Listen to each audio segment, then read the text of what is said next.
Want proof that Anderson 400 series windows are the windows contractors trust the most? Here are a few real quotes from contractors read by yours truly. Eugene from Boston says, 400 series are actually in all of my specifications. I've used them for many years. We've never had an issue. We've never had a callback. The window installers can't rave enough about how easy they are to install. And backed by Anderson's warranty, I feel as though they are unbeatable. And Tom from St. Paul, Minnesota says, the 400 series makes my job easy because of the window and durability. There is no question that it is a simpler, easier window to install. The real contractors like you have made Anderson 400 series their go-to solution for window installation for good reason. And shortened lead times mean that Anderson 400 series windows are available faster. Request a quote at andersonwindows.com today.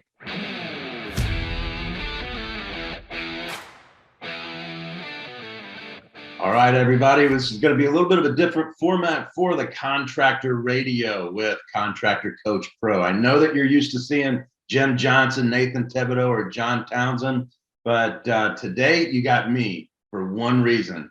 We have a special guest today that I wouldn't allow anybody else to interview just because this guy is an absolute beast.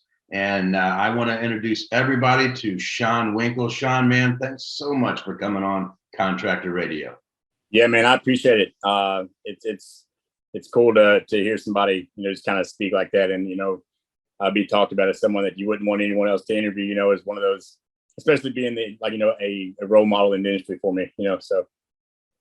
I appreciate that, man. I want to have everybody understand your story because it's when you think of Sean Winkle, you only think of the beast that we see on social media. We don't always look at what happened prior. We all have past. We all came from somewhere, and don't take this as a dig or anything. But is it right to say you went from the gutter to selling and owning gutters? I mean, yeah, it's crazy because I've even thought about a slogan like that, because I really did, and we'll get to it, as we go along. But it's funny how all of a sudden you're just an overnight success, Yeah. Yeah. And I know that your path has not been that overnight success. And I kind of want to start from the beginning. I don't want to make this like Goonies where on third grade, I want to start from the beginning to, where did your addiction start?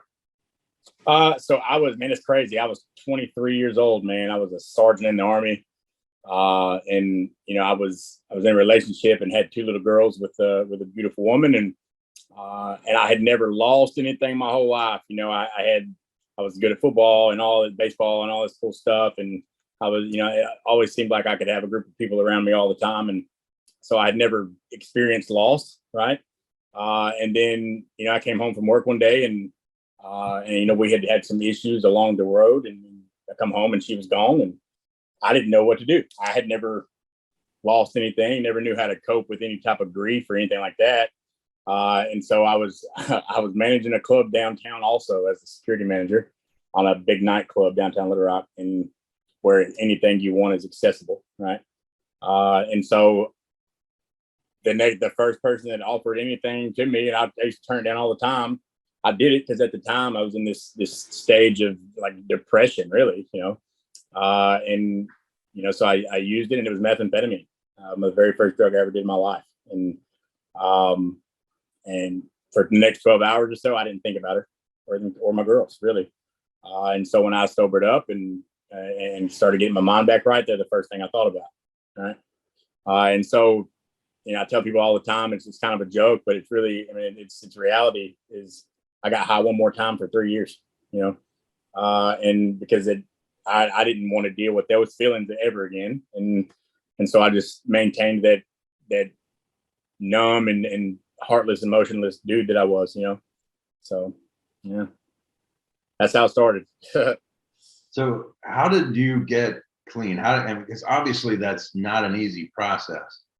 Man, it was not a first try success, I assure you. You know, I was, as my social media is now, I've always been kind of a loud guy, and you know, kind of documented my life really, you know, as far as social media goes, and so I would get, you know, pulled over or something and have a simple possession charge, and then I would get out of jail with no help and no way to get past it or education, and I'd go right back to it because I didn't know anything anymore.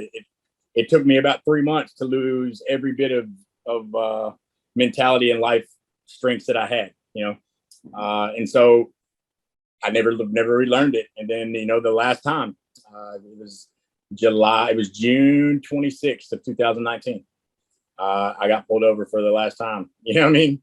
And I was facing some serious charges. I had quite a bit of possession charge, and but the big one was I got in a fight with a guy in the street, and it was a drug deal gone bad, and the guy ended up going blind, and so that's a violent crime, and they of course I boxed my whole life, so they charged me as if I used a weapon, right? And so I basically got the same charge for a simple street fight as you would have if you shot somebody in the shoulder, right? And so then I go in and I'm like, I'm facing some serious time. I give up. I'm like completely desperate and like hopeless. There is no way I'm coming out of this. And all of a sudden, here walks in some guys to the jail that's starting what's called the PACT program. And it's called the Peers Achieving Collaborative Treatment.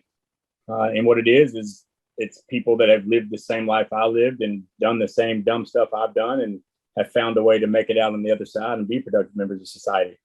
And it worked, right? Like I latched on to the fact that, wait a minute, somebody has done this and lived this life and are now living a life that I want, right? And that's what did it for me. And there couldn't no counselor or doctor tell me how to get clean because in my mind, they probably knew what they were talking about. But in my mind, you never lived it, so I don't have to listen to you, right? Because when you're coming through something like that, it's always the blame game, your fault, never my fault, you know?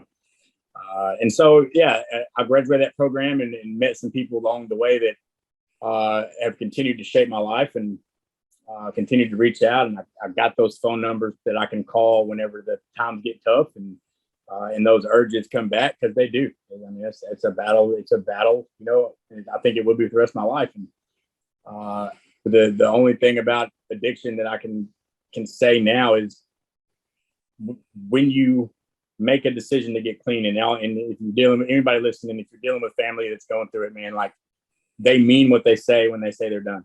You know, they do. It's easier to say when you can't get it, right? It's easier to say when life's hard and you don't have access to it. But if they don't learn how to cope with things and get those support groups and make the decisions that follow the big decision, like that was what did it for me. So once you got out of it, you said you were done. What happened next? So you went through this whole deal in 2019, and so what happened next? Okay, so there was the option to go home, and I was scared to death to do that. Right, and so I was like, man, I don't think I'm ready yet. I've been in jail for 6 months, and I didn't think I was ready because I wanted to not go back that bad that I went to a rehab from then. And then I finished that rehab, and then I moved into the director of the program that I was in jails.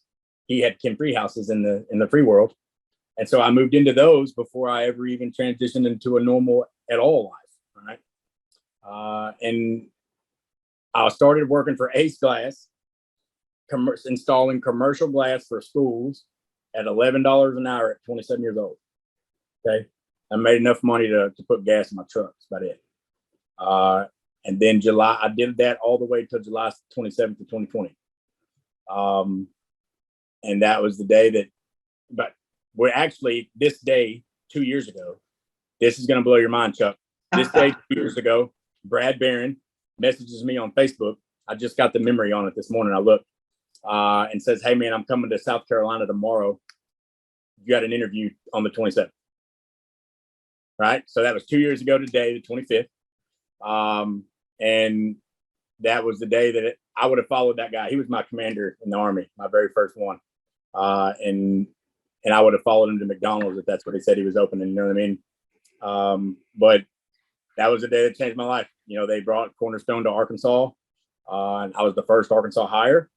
And man, it's been a blessed 2 years ever since. And that is so neat that we decided to do this podcast on the day that you had gotten contact and said, "Hey, let's sit down and talk." You know, and I didn't even think about it when we planned this. Like I didn't even. Only reason that I know that is because it popped up. I made a Facebook status, and it popped up on a memory this morning. That 2 years ago today was whenever I made the status that, you know, Brad had messaged me about moving back home, and right, you know, there we are. We met at a Panera Bread on the 27th, Chuck. Did an interview where the CEO said some words that changed my life, and then we launched Cornerstone Construction Arkansas from an Airbnb couch. Man, that is fantastic. I got the chance to get to know Brad through Hunter and Connor when they invited me out to sit down with all their managers. And I think it was a few days after that I get a phone call, it's either a phone call or a message from you, and just asking for help.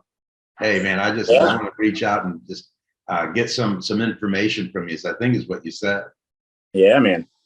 Yeah. So, you know, whenever you're the first Arkansas, like the first hire, and I was the only one from Arkansas, you know, like they brought two guys down from Greenville and Brad, and then Walker came down and you know, he said the words that he said in an interview is something that I've hung on to, and is probably a big driving factor into why I work the way that I do for this company.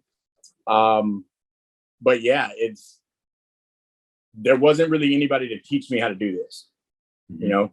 And so it wasn't like I had somebody spoon feeding me leads or had somebody spoon feeding me information or how to do this. It was me and Brad being the only person in here that had ever sold a roof at all. Right.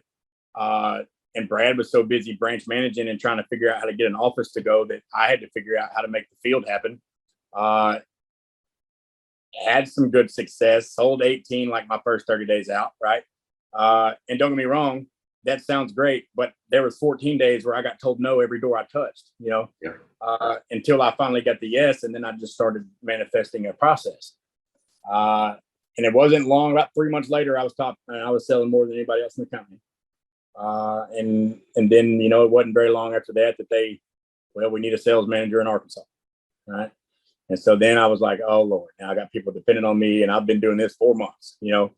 And so that was where you came into play, as I had looked and I had been all over the roofing community pages and all over, you know, talking to all these different people, Becca Switzer and Ryan Groff and Sam Taggart and all these people, but I had not seen anybody post about being a sales manager, right? Which is a very difficult task than what just selling is, you know?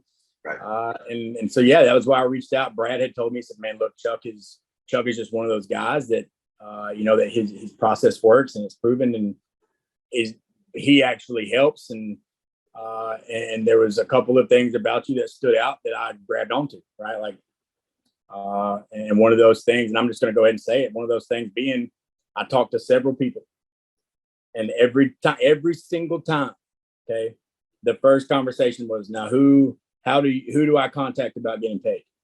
Huh? And I'm like, you know, it blows my mind, Chuck, because this industry all over them roofing community pages is help your friend and help your neighbor and help this, help that, and oh, look at what we do. And every single time I talk to anybody aside from you and Becca, okay, every single person I talked to, first thing was about payment. All right, who do I get in contact with to pay me for my conversation? And I get it. Some people do that for a living. Chuck, I've had Zoom calls, conversations, hour-long conversations and talks with you on the phone, and never once have you even mentioned it. No. You know, that meant, that stands out to me. You know, that's what, if I've got any question about management that I don't know how to answer, you're who I call. Like you've you, along with Brad and other management, has literally developed me as who I am today. And it's cool, man. I'm forever grateful. I really appreciate that, man.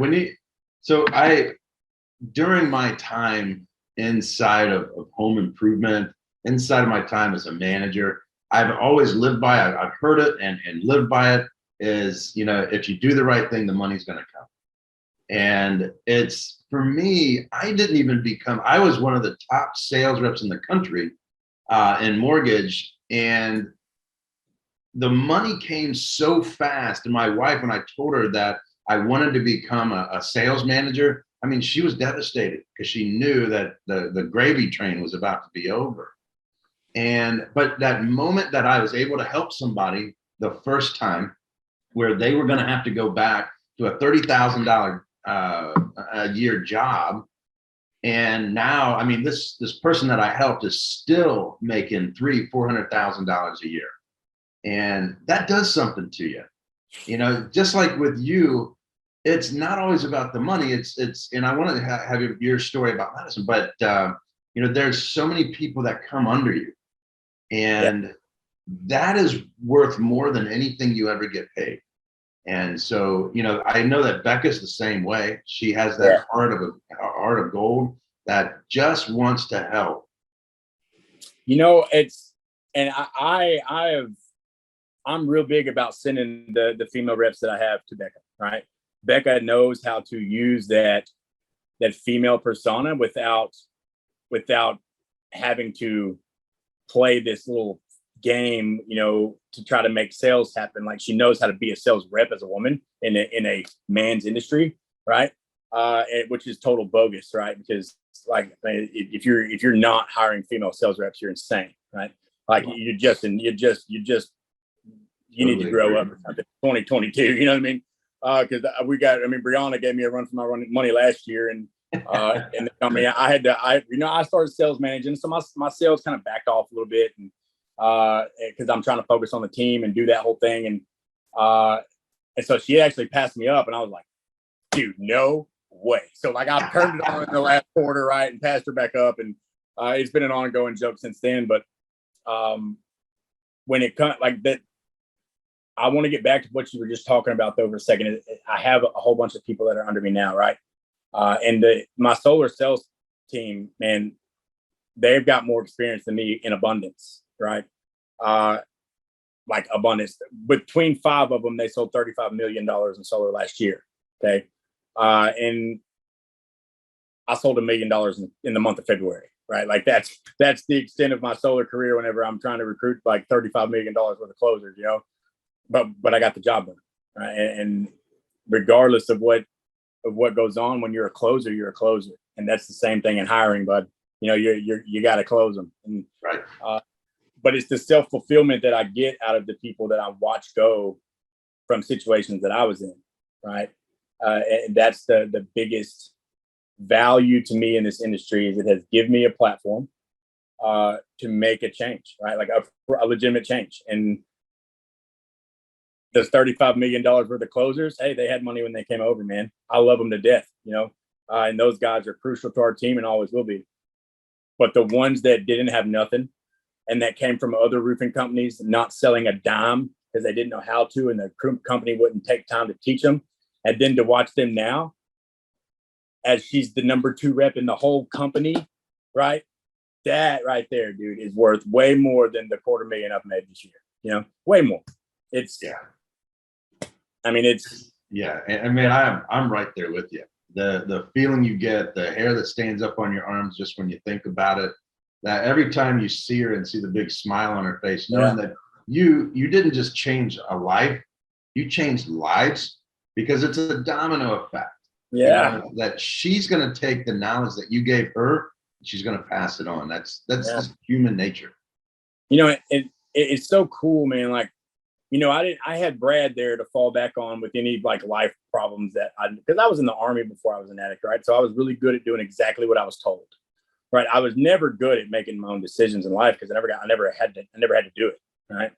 And so, like, learning how to do this and having to go and reach out and make these relationships right here without anybody making it happen or telling you to, and just realizing, oh crap, I'm going to fail if I don't figure out and swallow my pride and go ask for help by people that obviously, right, know what they're doing. And so that created kind of a double, a pro and a con for me, right? Like the pro is my reps are going to teach themselves how to do this job, right? And my reps are going to, and I'm not going to take it easy on them. And I'm even harder on my friends, right? Because I've hired some people and had to terminate employment on friends, right? Because that's just the nature of the beast. Not everybody, I'd rather have to terminate somebody than watch them lose everything they have because they're just not made for it, right? But my reps know how to self-educate, right? And my reps know how to, I say it all the time, and I'll censor it here, but you mess it up until you figure it out, right? Yeah. And that's the truest statement that you're ever going to hear anybody in sales say. I can go knock a door and get past it at ease now. But when I first started, I knocked 500 before I got that first yes. And when they did, I said, "Are you sure?" You know, like I got so many no's, man, that I asked the lady if she was sure. And I was like, yeah, it was, they were like, you probably shouldn't say that. And I was like, yeah, no, I panicked, you know, I've had no 500 times, I just expected it, you know. Really? I was like, sure. And now I'm like, you know, I look back now and I'm like, oh my God, it was terrible, you know. But yeah, I did. I said, "Are you sure?" And I think she just lay over, felt sorry for me because I was sweating so bad. It was August, you know. But yeah, man, it's been a crazy, the whole platform that it's given me. And you know, when I first started, my why and purpose was like to get my little girls back because I had lost them, right? And so I go through the court proceedings and you know, it's still an ongoing battle and things like that. But I realized that, you know, when I was growing up, my biological dad was never there. I have a phenomenal dad, right? I got a father, you hear me? But my biological dad was never there. You know, my first last name was not Winkle, it was Godfrey, you know. And so somebody took me in and raised me no different than he raised his own daughters right beside me, right? But I wanted to, it was my responsibility, not my purpose, to make sure that when my girls are ready, daddy's there and daddy's successful and daddy's somebody that they can be proud of, and not what I saw when I met my dad, right? Here we go, thanks. Nope. Okay, all right. And so I realized that what I was doing was just what I was supposed to do and not a reason, not a purpose or why. Okay. And I'm not going to take all the credit for that. Hunter Ballou helped me with that, you know. He said, "Man, I love you to death, bro, but that's your responsibility to do that for your kids." You know, he said, "That's not your purpose in life." So I did some soul searching, man. And I went through this Fearless 44 challenge that you know a little bit about, right? Yeah. And I found that I've got a gift, you know what I mean? That I have been given a gift in sales and marketing, right? I've been given a gift to take a story that was terrible and that I hated, and I hated it, right? But I'm able to take that story and transcribe it into an entire company of people and translate the person I was then into who I am now, and now an entire company of people that have never touched anything like that believe in us, right? And so now everybody that you see on the side of the road wearing orange, picking up trash and weed eating ditches, right? Those people are addicts, Chuck. You know, maybe not every single one of them, but 99%. And you want to know why those guys are doing what they're doing? Why is that? Because they think they're limited. They think that their past holds them to that. Like all they're going to be in life are trash picker-uppers and landscapers and weed eaters, right? Weed eater runners, and they're always going to have an hourly job with somebody that's telling them what they're worth an hour, right? And it's just not true, okay? And it's not their fault that they believe that, right? Like they're taught that. I mean, that's behaviors in life. It's taught, and luckily for me, I had people in charge of this program and in my life that told me that action and that feeling that I was taught was damn wrong. Okay. And so now I'm like, my whole purpose is just in it, not in the life, trying to figure your way out. Like I'm 29 years old, Chuck, and embarrassingly, I have 16 felony charges. Okay. 16 felony convictions on my record. And I do not have a college degree. I've never gone to college. I joined the Army when I was 17. And I've made $270,000 this year. Okay. With the ability to reach an unlimited amount of people that do understand addiction and don't understand addiction, and been given the gift to come back all the way enough to tell my story openly and publicly, but while telling somebody makes them open their eyes a little bit more and look a little bit harder, openly prove that what they're thinking is wrong. And everybody else can do it too. There's nothing special about Sean Winkle. I work harder than anybody I know, right? And I, because it takes that when you have I've done all this in 2 years, Chuck, and it did not come from handouts and thousands of dollars and handed to me. And it didn't come from, I had nothing, and in 2 years, work ethic and a drive and a true understanding of what my purpose is, man, is why I am where I am, and people like you and Brad and Walker and Hunter and like people that have never, ever been in the life that completely told me the day I met him, I don't care who you used to be, it's who you are now. That's correct. Changed my life forever. It did. Well, hey, we're going to take a quick commercial break. We'll be right back. We're going to jump into a couple of sponsors that makes this podcast possible. Just a few minutes or a few seconds.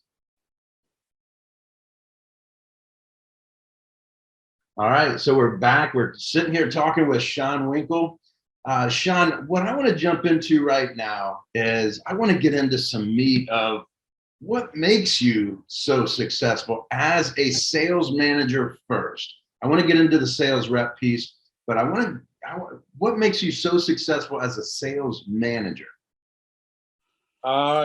So there's a couple of different things. Okay.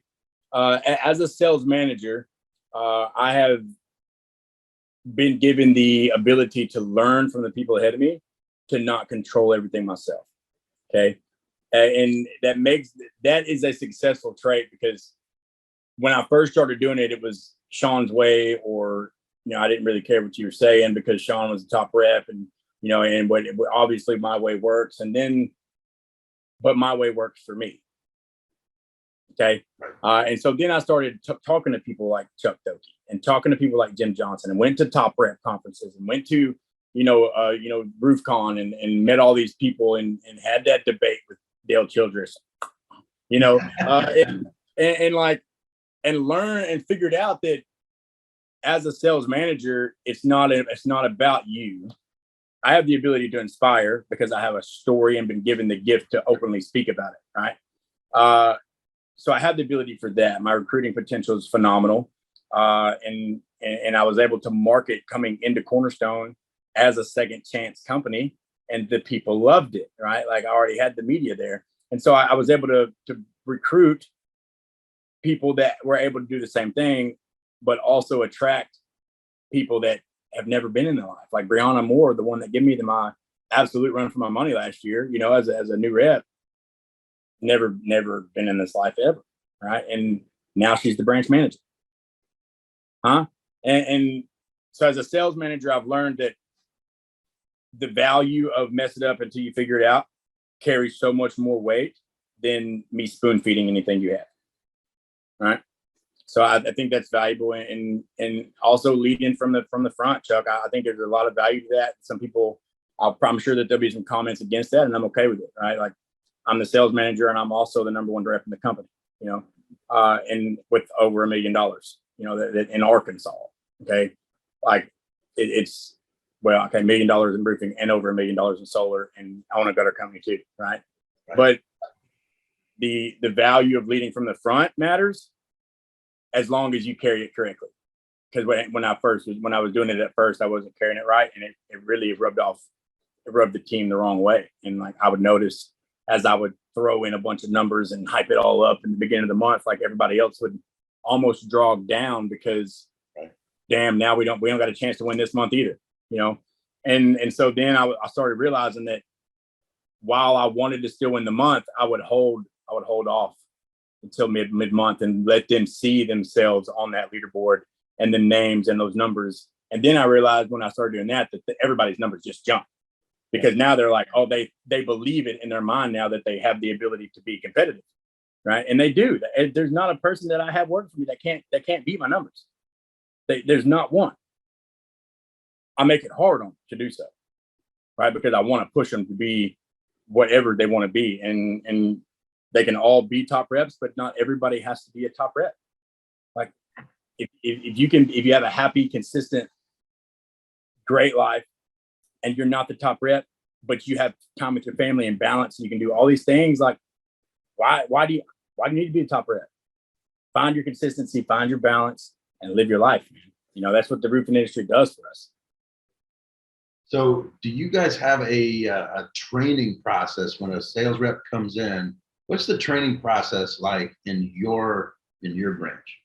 So in Little Rock, we do things a little bit differently. You know, Hunter and Walker and them, they really did, once we started proving, you know, the numbers and showing like what we're really doing, they started to really have leniency in kind of the processes and things. And so I built this new hire like training outline, right? Like not really like a training like test and this is what we're going to do each day, but like the process of everybody starts with a sales. Everybody starts day one selling.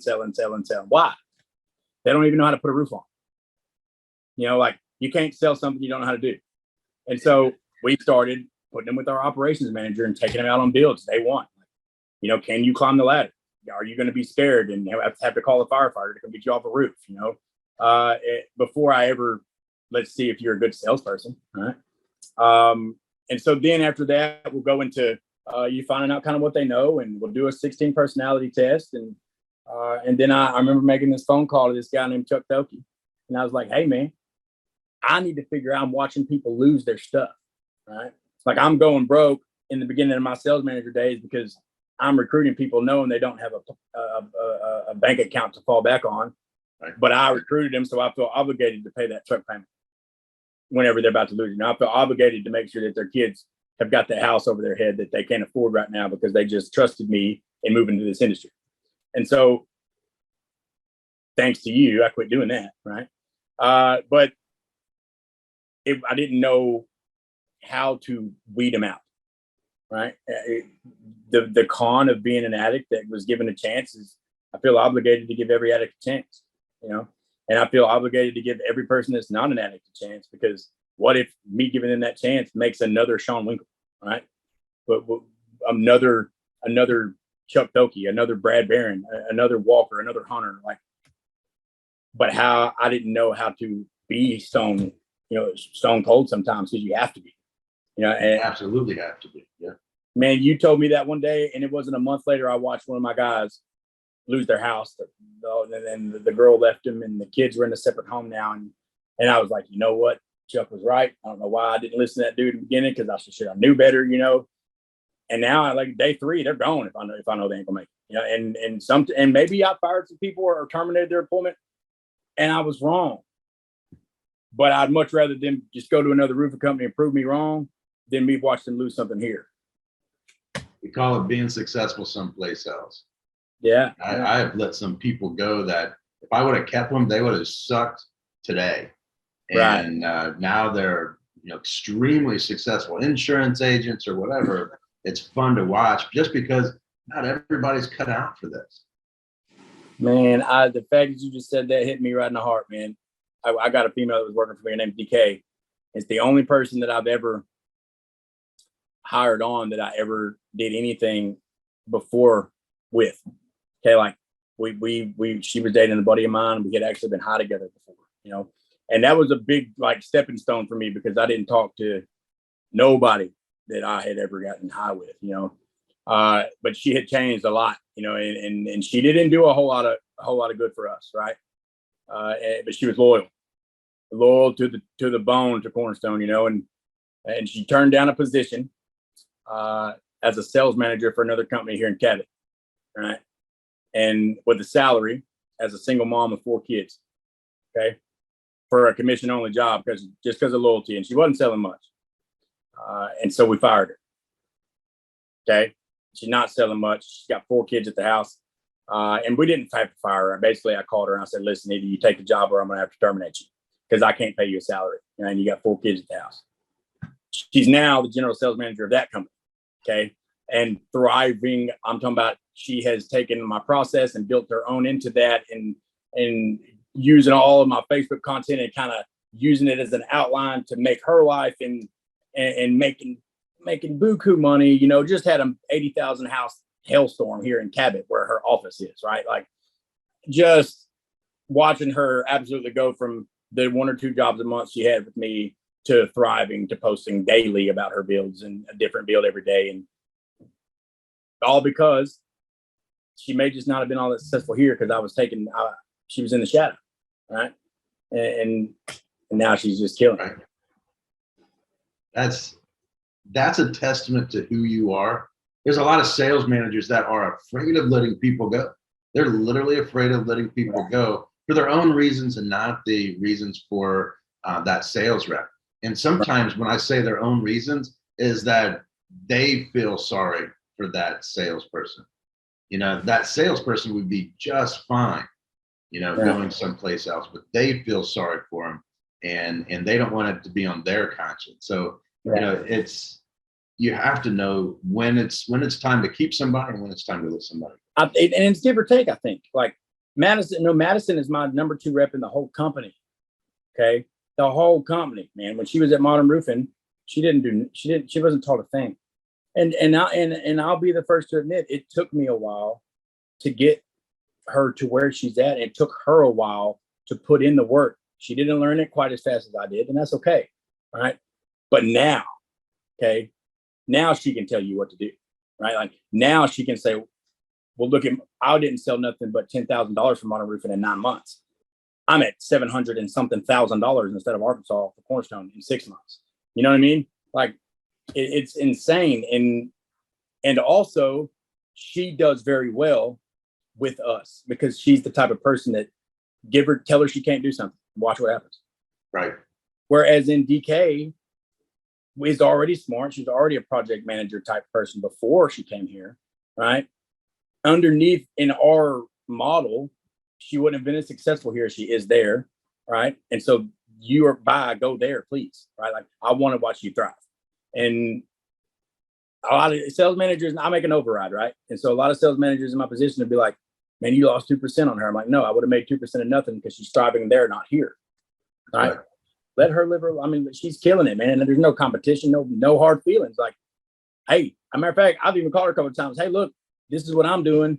This is how you get your cost incurred done. What you got? And she'll give me some stuff that I didn't know. Right? Like it's just the industry can really be something amazing if people would let it.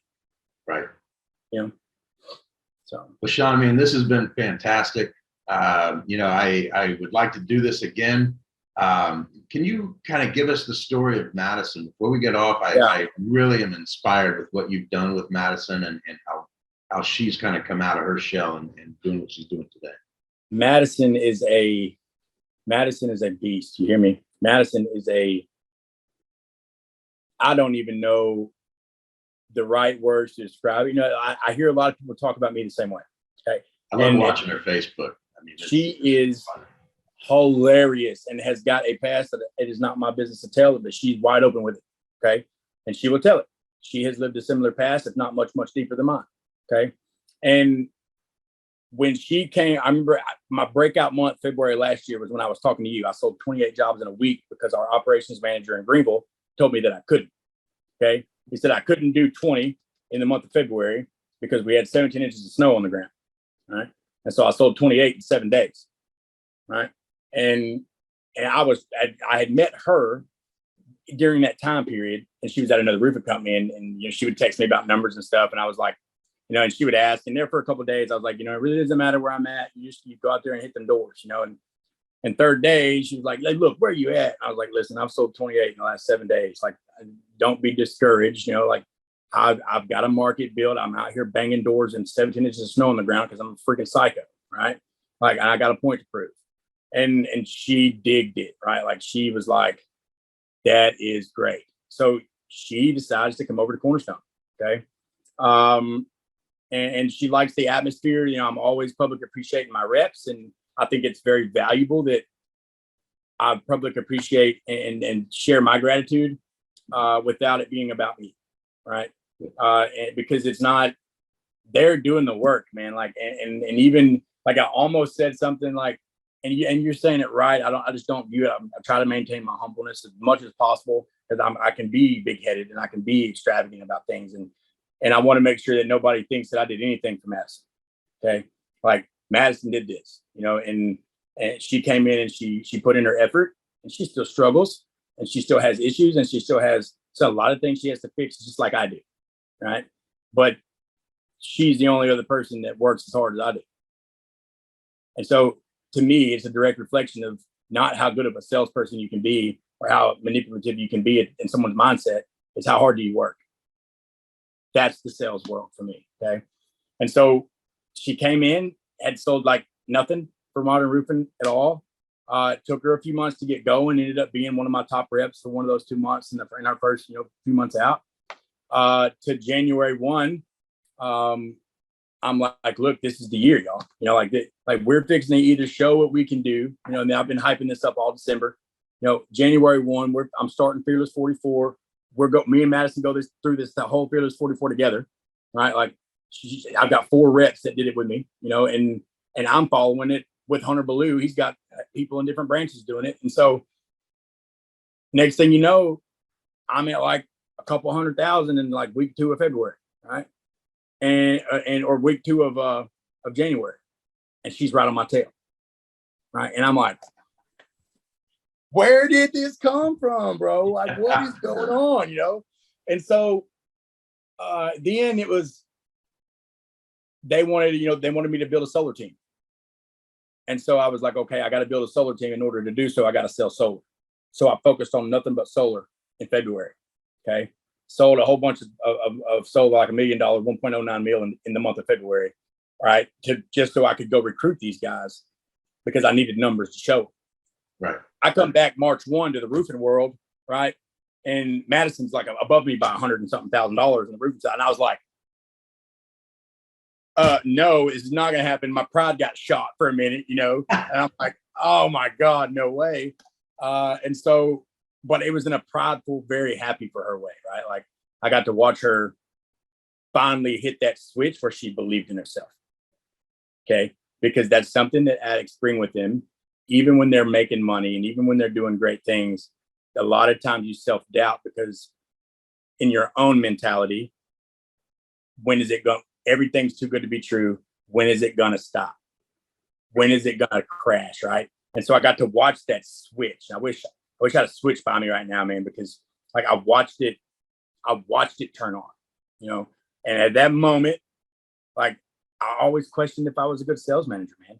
Like I did. I think I'm failing. Maybe this isn't for me. Maybe we need a real sales manager. And then I saw that switch turn on for her, and I said, I got this shit, like honest to God, like I try not to, say any swear words and stuff on the podcast, but I mean, I got this shit. You know what I mean? Like when I seen that switch flip, oh my God, it was the best feeling ever, and then when I wrecked, 15 days later, I about died.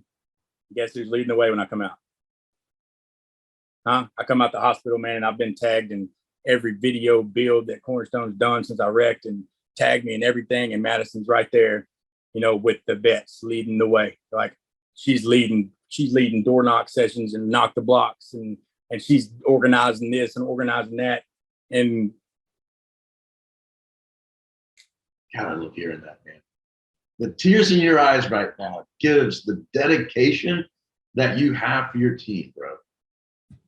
That is a sales manager.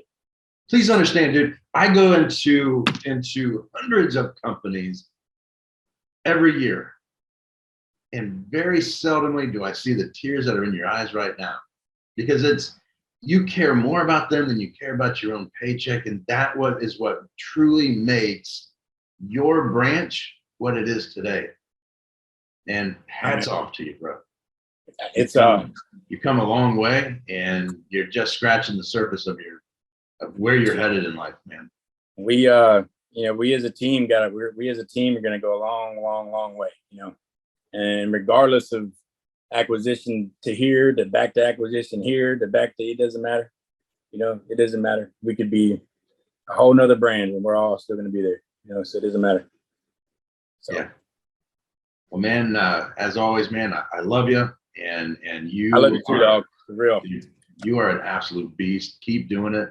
Don't look back. Just tear off that rear view mirror and just keep moving forward. You got so much to give to the people there in Arkansas, the people there in the Carolinas, that they need to shut up and listen as soon as you walk into a room.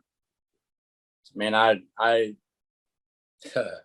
that's huge, man. It's like it wasn't like that for a long time.